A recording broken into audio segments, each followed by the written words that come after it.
ვხატავთ ჩემს ძმასთან ერთად. ავიღოთ ჩემი ბლოკნოტი და დავხატოთ ძალიან მარტივი ნახატი.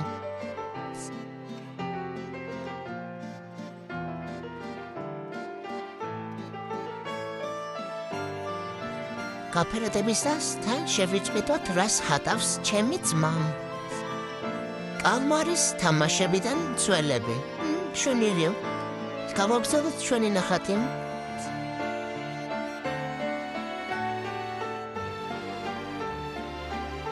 საინტერესო ჩელენჯი გამოვა. თამაშის არსი იმაშია, რომ ნახატის ერთ მხარეს ხატავ მე, ხოლო მეორე მხარეს ჩემი ძმა. ნახატები უნდა გავცვალოთ. ნახოთ საბოლოო შედეგები. მშვენიერია. მოდით დავასრულოთ მისი ნახატი. რა უნდა დავხატოთ, თუ არა, თოჯინა კალმარის თამაშებიდან.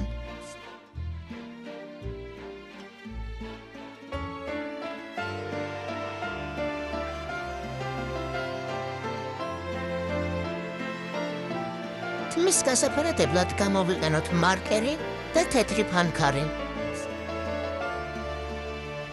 ჩვენი ნახატი მზადაა.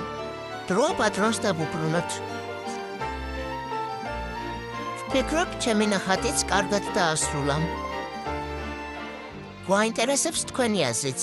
რომელი ჯობია, პირველი თუ მეორე? ვფიქრობ, ორივე შესანიშნავია.